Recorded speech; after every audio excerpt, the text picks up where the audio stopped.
स्वागत है आप सभी का आपके अपने YouTube चैनल एग्ज़ाम वॉरियर्स पे। आज हम पढ़ने वाले हैं राजस्थान करंट अफेयर से जुड़े इंपॉर्टेंट क्वेश्चन जो 2021 के करंट अफेयर के बहुत ही इंपॉर्टेंट क्वेश्चन है। तो वैसे भी विद्यार्थी जो राजस्थान के आने वाले एग्जाम की तैयारी कर रहे हैं, चाहे ग्राम विकास अधिकारी की तैयारी कर रहे हैं, उनके लिए बहुत ही इंपॉर्टेंट क्वेश्चन है। तो आज के वीडियो में बताए गए सभी इंपॉर्टेंट क्वेश्चन आपको याद ज़रूर रखने हैं। तो चलिए शुरू करते हैं। आज का हमारा पहला क्वेश्चन है, देश का पहला अटल सामुदायिक नवाचार केंद्र कहाँ पर स्थापित किया गया है। तो सबसे पहले आपको याद रखना है कि देश का पहला अटल सामुदायिक नवाचार केंद्र स्थापित किया गया है राजस्थान की राजधानी जयपुर में। अगर हम बात करें कि अटल सामुदायिक नवाचार केंद्र की स्थापना किस मिशन के तहत हुई है, तो आपको याद रखना है अटल इनोवेशन मिशन यानी कि AIM के तहत जयपुर में देश का पहला अटल सामुदायिक नवाचार केंद्र स्थापित हुआ है। दूसरा क्वेश्चन बनता है कि इसकी स्थापना किसके द्वारा की गई है, तो केंद्र का एक आयोग है जिसका नाम है नीति आयोग, और आपको याद रखना है इसी नीति आयोग के द्वारा राजधानी जयपुर में देश के पहले अटल सामुदायिक नवाचार केंद्र की स्थापना की गई है। तो आपको यहाँ पर इंपॉर्टेंट फैक्ट याद रखने हैं कि अटल इनोवेशन मिशन के तहत नीति आयोग ने इसकी स्थापना की है। अगर हम बात करें नीति आयोग की, तो नीति आयोग से जुड़े इंपॉर्टेंट फैक्ट आपको याद रखने हैं। सबसे पहला तो कि नीति आयोग की स्थापना कब हुई थी, तो आप याद रखिएगा नीति आयोग की स्थापना हुई थी सबसे पहले 2015 में। 1 जनवरी 2015 को इसकी स्थापना हुई थी। इसकी स्थापना हुई थी योजना आयोग के स्थान पर। पहले योजना आयोग हुआ करता था और उसी के स्थान पर स्थापना हुई थी नीति आयोग की। योजना आयोग की स्थापना हुई थी 1950 में, जब पंडित जवाहरलाल नेहरू भारत के प्रधानमंत्री थे। और आपको याद रखना है कि नीति आयोग की स्थापना 2015 में योजना आयोग के स्थान पर हुई थी। ये इंपॉर्टेंट फैक्टर आपको याद रखना है। दूसरा क्वेश्चन आता है कि इसकी स्थापना कहाँ पर की गई है, तो आपको याद रखना है जयपुर में यूनिवर्सिटी है जिसका नाम है विवेकानंद ग्लोबल यूनिवर्सिटी। आपको याद रखना है विवेकानंद ग्लोबल यूनिवर्सिटी के कैंपस में देश के पहले अटल सामुदायिक नवाचार केंद्र की स्थापना हुई है। ये स्थापना की है नीति आयोग ने, और किस मिशन के तहत की है, तो अटल इनोवेशन मिशन के तहत की है। तो इस क्वेश्चन से जुड़े आपको ये सभी इंपॉर्टेंट फैक्ट याद रखने हैं। क्वेश्चन नंबर 2 है, बेटी बचाओ बेटी पढ़ाओ योजना का ब्रांड एम्बेसडर किन्हें बनाया गया है। तो हाल ही में बेटी बचाओ बेटी पढ़ाओ योजना का ब्रांड एम्बेसडर नियुक्त किया गया है अवनी लेखरा को। अवनी लेखरा ये राजस्थान की पैरालंपिक की खिलाड़ी हैं। ये इंपॉर्टेंट फैक्टर आपको याद रखना है। सबसे पहले अगर हम बात करें कि बेटी बचाओ बेटी पढ़ाओ योजना ये केंद्र सरकार की ओर से शुरू की गई है, और इसकी शुरुआत कब हुई थी, तो आपको याद रखना है सन 2015 में। सन 2015 में बेटी बचाओ बेटी पढ़ाओ योजना की शुरुआत हुई थी, और हाल ही में इसका ब्रांड एम्बेसडर राजस्थान में अवनी लेखरा को बनाया गया है। अगर हम बात करें अवनी लेखरा, तो अवनी लेखरा इनका संबंध किस खेल से है, तो आप याद रखिएगा शूटिंग से, राइफल शूटिंग से संबंधित है अवनी लेखरा, और इन्होंने इस बार के पैरालंपिक में स्वर्ण पदक जीता है। और आपको याद रखना है कि पैरालंपिक में स्वर्ण पदक जीतने वाली पहली महिला बनी है अवनी लेखरा। ये इंपॉर्टेंट फैक्टर आपको याद रखना है। इन्होंने राइफल शूटिंग में गोल्ड मेडल जीता है। अब बात आई है पैरालंपिक की, तो आप याद रखिएगा कि इस बार के जो पैरालंपिक हुए कहाँ पर है, तो हुए हैं टोक्यो में।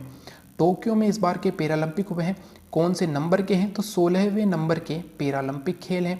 साथ ही आप याद रखिएगा कि ओलंपिक भी आयोजित हुए हैं टोक्यो में, और ये जो ओलंपिक है ये 32वें नंबर के ओलंपिक है। आपको ये दोनों याद रखना है, टोक्यो पैरालंपिक 16वें नंबर के हैं और टोक्यो ओलंपिक 32वें नंबर के हैं। ये सभी इंपॉर्टेंट फैक्ट आपको याद रखने हैं। चलते हैं अगले क्वेश्चन पर। आज का हमारा क्वेश्चन नंबर 3 है, निम्न में से किन्हें शिक्षक पुरस्कार 2021 नहीं मिला है। तो आपको याद रखना है कि इस वर्ष 2021 में शिक्षक पुरस्कार दिए गए हैं केंद्र स्तर पर। तो आपको याद रखना है पूरे देश में 44 शिक्षकों को शिक्षक पुरस्कार दिए गए हैं। अगर हम बात करें 44 शिक्षक पुरस्कार दिए गए हैं, और सबसे अधिक पुरस्कार मिले हैं राजस्थान में, और राजस्थान के 3 शिक्षकों को शिक्षक पुरस्कार 2021 से सम्मानित किया गया है। तो आपको याद रखना है कि पूरे भारत में 44 टीचर्स को शिक्षक पुरस्कार 2021 मिले हैं, जिसमें से राजस्थान में सर्वाधिक संख्या है 3, यानी कि राजस्थान के 3 अध्यापकों को शिक्षक पुरस्कार दिए गए हैं। अगर हम बात करें इन तीनों की, तो इनमें शामिल है अचला वर्मा, दीपक जोशी और जय सिंह, यानी कि इसका जो आंसर है वो है रामकेश मीणा, और इन्हें शिक्षक पुरस्कार 2021 नहीं मिला है। तो आपको याद रखना है इन तीनों के नाम है अचला वर्मा, दीपक जोशी और जय सिंह। इंपॉर्टेंट और आपको याद रखना है कुल मिलाकर कितने दिए गए हैं 44, और राजस्थान में मिले हैं 3 व्यक्तियों को। ये इंपॉर्टेंट फैक्ट आपको याद रखने हैं। क्वेश्चन नंबर 4 और एक इंपॉर्टेंट क्वेश्चन है कि लैंड फॉर लाइफ अवार्ड से किन्हें सम्मानित किया गया है। सबसे पहले अगर हम बात करें कि अवार्ड दिया किस में जाता है, तो आपको याद रखना है भूमि संरक्षण में। भूमि संरक्षण में दिया जाता है लैंड फॉर लाइफ अवार्ड। आपको याद रखना है भूमि संरक्षण में दिया जाता है लैंड फॉर लाइफ अवार्ड।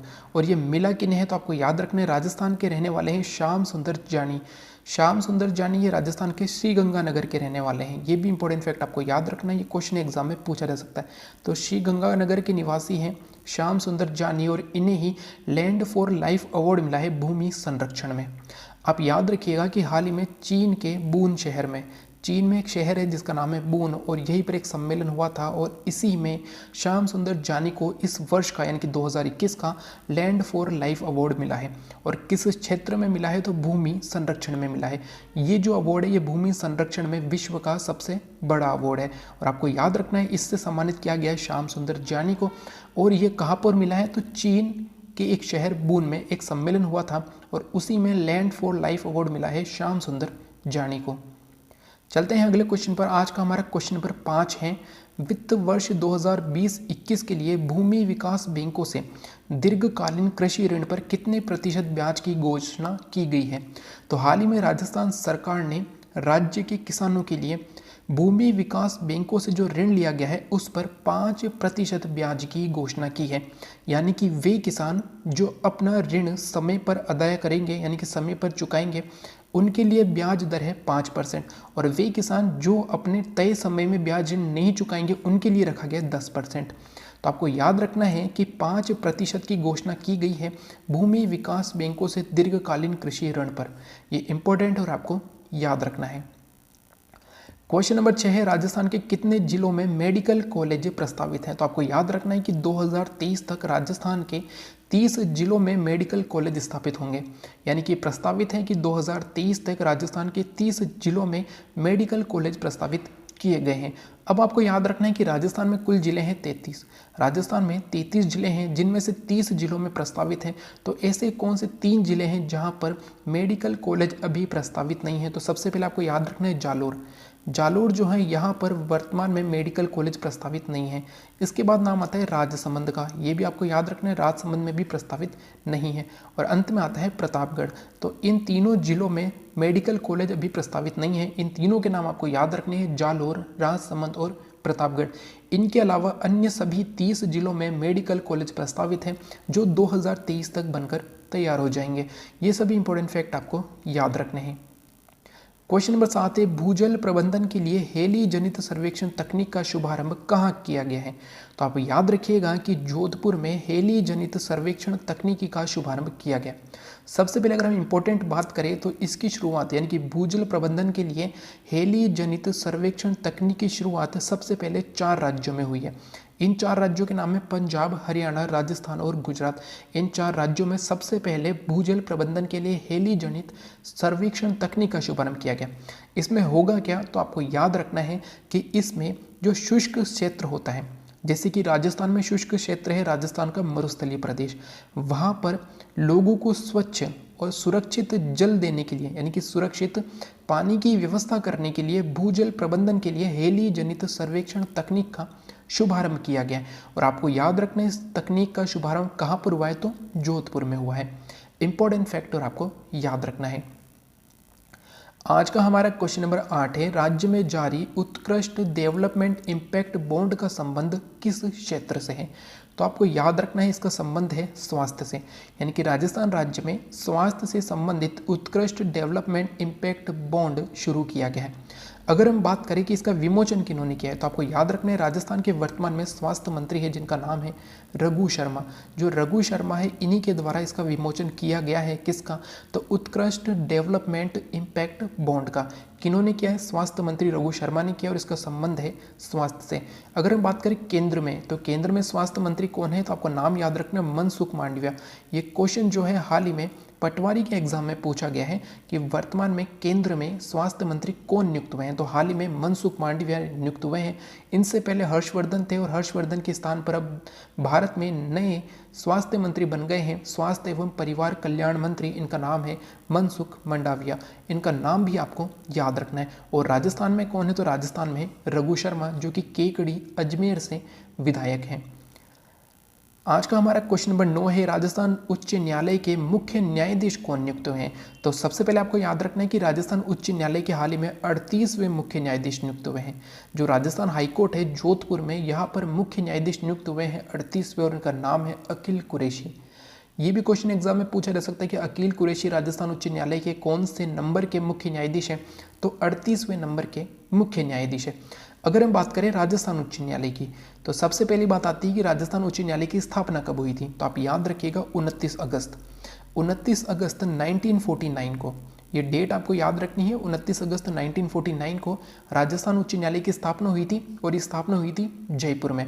फिर आपको याद रखना है कि 1958 में इसे जयपुर से जोधपुर स्थानांतरित किया गया था।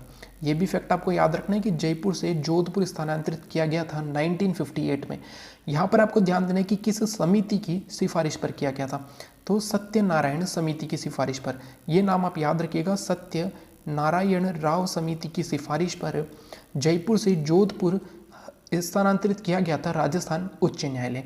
और आपको याद रखना है कि 1977 में 31 जनवरी 1977 में जयपुर में एक ब्रांच की स्थापना की गई थी राजस्थान उच्च न्यायालय की, यानी कि इसकी एक पीठ की स्थापना की गई थी राजस्थान उच्च न्यायालय की। जयपुर में कब की गई?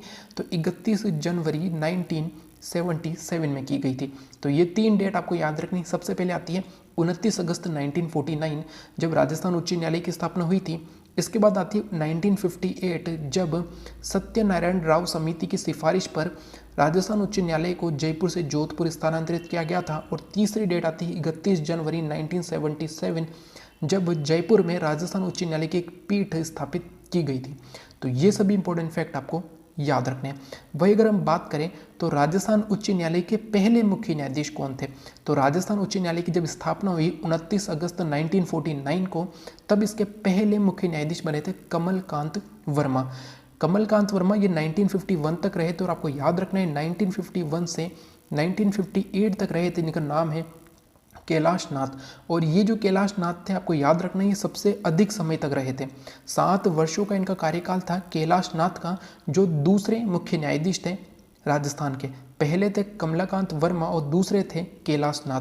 इनका समय काल था 1951 से 1958 तक, और ये 7 वर्षों तक राजस्थान के उच्च न्यायालय के मुख्य न्यायाधीश रहे थे, और उनका कार्यकाल सबसे लंबा था।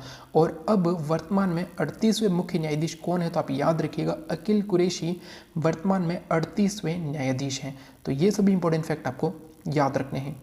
आज का हमारा अंतिम और क्वेश्चन नंबर 10 है, राजस्थान सरकार द्वारा प्रस्तावित उड़ान योजना से संबंधित असत्य कथन कौन सा है। तो हाल ही में राजस्थान सरकार द्वारा उड़ान योजना शुरू करने पर घोषणा की गई है, यानी शुरू करने की घोषणा की गई है उड़ान योजना। और उड़ान योजना से संबंधित असत्य कथन है। सबसे पहला शुरुआत इंदिरा गांधी जी की जयंती पर की जाएगी। निःशुल्क सैनिटरी पैड, जो बालिकाएं और महिलाएं हैं उनके लिए निःशुल्क सैनिटरी पैड का वितरण किया जाएगा इस योजना के तहत। इसकी शुरुआत 17 नवंबर को। तो यहाँ पर आपको ध्यान देना है, इन तीनों में से एक कथन जो है वो असत्य है। सबसे पहले अगर हम बात करें तो शुरुआत इंदिरा गांधी जी की जयंती पर होगी, बिल्कुल सही कथन है। इसके तहत महिलाओं और बालिकाओं को निःशुल्क सैनिटरी पैड का वितरण किया जाएगा, बिल्कुल सही है। अब आपको ध्यान देना है कि इंदिरा गांधी जी की जयंती पर, इंदिरा गांधी जी की जयंती आती कब है? तो वो आती है 19 नवंबर को। तो यहाँ पर आपको ध्यान देना है कि इसकी शुरुआत 19 नवंबर को होगी, ना कि 17 नवंबर को। ये इंपॉर्टेंट फैक्टर आपको याद रखना है। 17 नवंबर के स्थान पर 19 नवंबर को इसकी जो होगी शुरुआत होगी। तो ये भी आपको ध्यान देना है, क्योंकि ऐसे क्वेश्चन एग्जाम में पूछे जाते हैं। तो यहाँ पर जो गलत ऑप्शन है वो है ऑप्शन नंबर सी, 19 नवंबर को जो है उड़ान योजना की शुरुआत होगी। तो ये हैं आज के 10 इंपॉर्टेंट क्वेश्चन और इन क्वेश्चन से जुड़े इंपॉर्टेंट फैक्ट। तो आपको ये सभी इंपॉर्टेंट फैक्ट याद जरूर रखने और हो सके तो उन्हें नोट जरूर कर लीजिएगा। अगर आज का वीडियो आपको हेल्पफुल लगे तो चैनल को सब्सक्राइब करना न भूलें। साथ ही वीडियो अच्छा लगे तो लाइक एंड शेयर ज़रूर करें। Thank you. जय हिंद, जय भारत।